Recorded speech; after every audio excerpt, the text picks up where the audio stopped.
Before we begin, take a moment to support the channel. If you enjoy powerful real-life inspired stories about courage, loyalty, and the unexpected bonds that change our lives, make sure you subscribe and turn on notifications so you never miss a story like this one. Your support helps bring more meaningful stories to the channel. Now let me tell you about the night a dog changed everything I believed about loyalty, fear, and survival. I used to believe that a dog could never truly matter to me. Not in the deep, emotional way people often describe. Whenever friends talked about their pets as if they were family, I would smile politely, but inside I never understood it. To me, dogs were loyal creatures, yes, but they were companions meant for people who needed constant affection. I had never been that kind of person. My life had grown quiet over the years. Not lonely exactly, at least that's what I told myself, but quiet enough that I had become comfortable in my own routines. Silence filled most of the rooms in my house, and I had learned to live peacefully within that silence. So when my husband returned home from one of his long business trips carrying a leash and leading a young German shepherd through the front door, my reaction wasn't excitement. It was confusion. The dog stood tall even at a young age, his ears alert, his eyes calm and observant. He wasn't jumping or barking like the dogs I remembered from childhood. Instead, he simply stood there beside my husband as if he had already accepted his place in the house. "This is Jack," my husband said casually as he placed the leash into my hand. "He'll keep you company while I'm away." I nodded politely, but inside I felt almost nothing. To me, Jack was practical. A large dog meant security, protection, a living alarm system in a house that sometimes felt too big when I was alone. My husband traveled often, sometimes gone for weeks at a time, and perhaps this was his way of easing his own guilt. I knelt down and looked at the dog. Jack looked back at me with quiet patience. There was something steady about him, something almost thoughtful in the way he watched the world. But at that moment he was still just a dog. Nothing more. The first few days passed quietly. Jack never demanded attention. He didn't bark unnecessarily, didn't chew furniture, and didn't behave like the playful puppies I had seen before. Instead, he followed me from room to room like a silent shadow. When I made coffee in the morning, he sat near the kitchen doorway. When I read on the couch, he rested nearby on the floor. When I moved through the house, he walked a few steps behind me, calm and watchful. At first, I barely noticed him. I fed him twice a day, filled his water bowl, and took him on short walks around the block. Occasionally I would scratch behind his ears, mostly out of habit rather than affection. Jack never pushed for more. He simply stayed close. Patient. Observant. Steady. Weeks passed like that. My husband left again for another business trip, this time traveling overseas. Phone calls became shorter, less frequent. Time differences made conversations difficult, and before long our communication became quick check-ins rather than meaningful talks. Meanwhile, the house remained quiet. Except for Jack. Every morning he greeted me with the same calm presence. Every evening he lay near the door as if standing guard. Slowly, without me realizing it, the silence in the house began to feel different. Not empty, just shared. Then one night the storm came. It arrived without warning. The wind rose suddenly after sunset, howling through the trees outside like something alive. Rain followed moments later, striking the windows in heavy waves that rattled the glass. The house groaned under the pressure of the storm. Thunder cracked overhead, loud enough to make the lights flicker. I stood in the living room watching the storm through the window when the power dimmed once, then twice. A sudden uneasiness settled in my chest. Storms had never frightened me before, but something about that night felt different. Maybe it was the darkness. Maybe it was the realization that my husband was thousands of miles away. Or maybe it was the way the wind seemed determined to tear the house apart piece by piece. I decided to secure the back door before the weather worsened.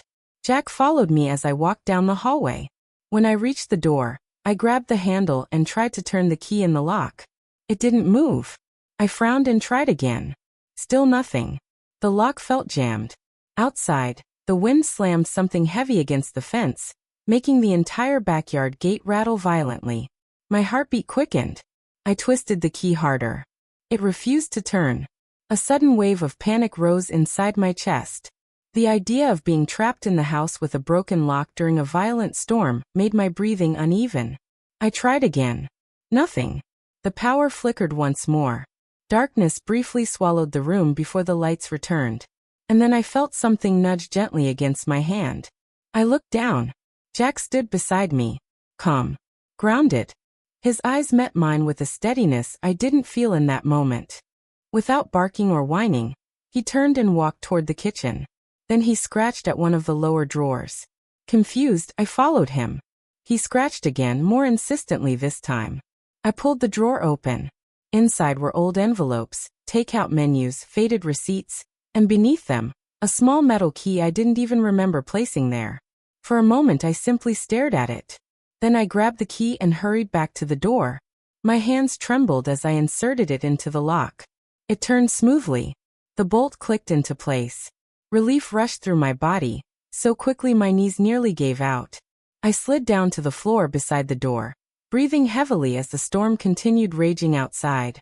Jack walked over and sat beside me. Without thinking, I rested my hand on his head.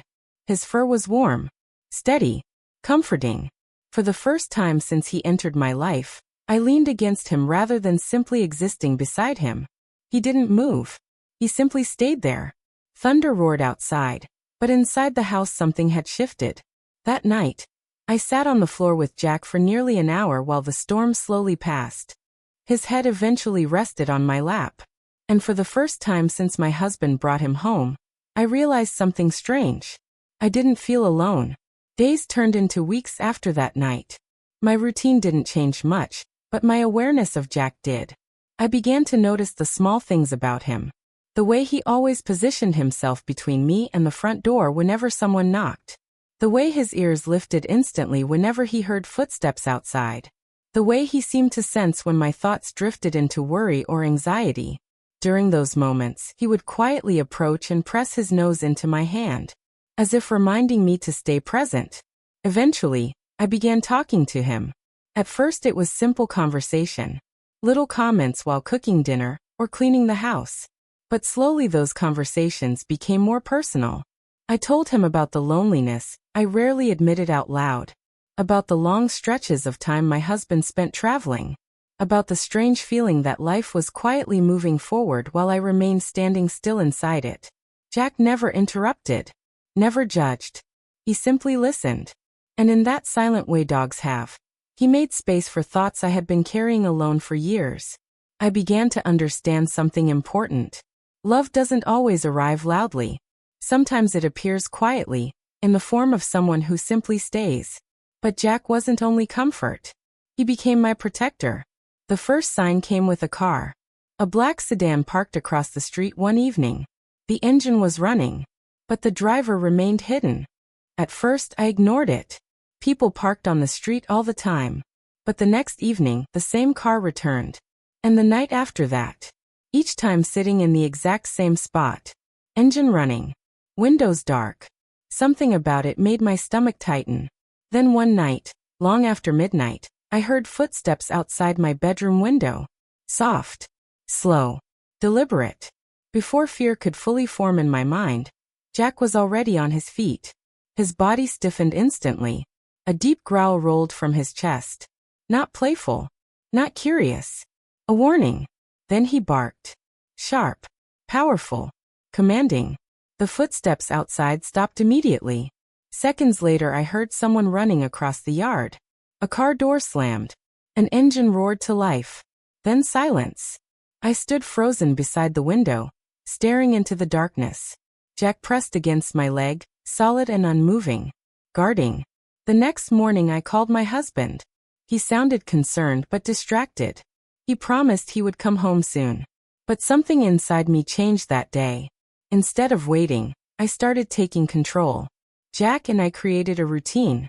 Each evening we walked the perimeter of the property.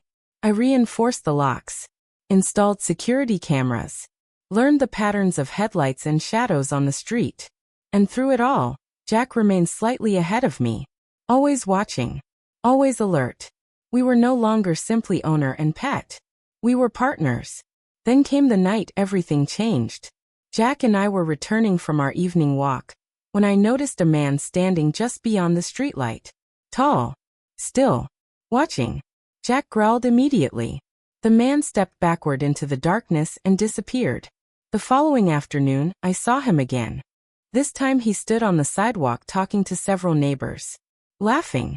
Shaking hands. As if he belonged there. That's Ethan, Mrs. Brandt called cheerfully from across the yard. He's helping organize the neighborhood security committee. Security. The word felt wrong the moment I heard it. That night's sleep refused to come. Sometime after midnight, a sharp metallic sound woke me. The unmistakable click of the backyard gate opening.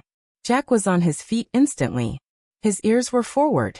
Body tense. A violent rattle shook the back door. Then it burst open. The man from the street stepped inside. Ethan. His eyes were cold. Predatory. I knew you were alone, he said quietly as he moved toward me. My scream barely formed before he lunged. But Jack was faster. He collided with Ethan mid-step, knocking him backward. Teeth clamped onto his arm. The struggle exploded into chaos. Furniture crashed. Ethan shouted in pain and anger. Jack growled fiercely, refusing to release him. Then I saw the flash of steel. A knife. Time slowed. The blade struck. Jack's body jerked violently. A small broken sound escaped him. Rage surged through me. Pure. Blinding. I grabbed the nearest object, a heavy glass vase, and swung with everything I had. The first strike stunned Ethan. The second dropped him to his knees. The third sent him collapsing to the floor. Silence filled the house. I dropped beside Jack. Blood darkened his fur. His breathing was shallow, but his eyes found mine. Still gentle. Still loyal. I'm here. I whispered desperately as I pressed my hands against his wound. Stay with me. Please stay with me. Sirens wailed in the distance. Red and blue lights flooded the walls moments later as police officers rushed inside. Voices blurred together. Hands tried to pull me away. But I refused to let go.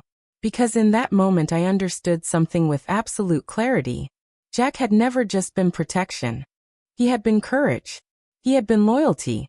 He had been the reason I stopped feeling powerless. A dog didn't just change my life. He taught me how to fight for it.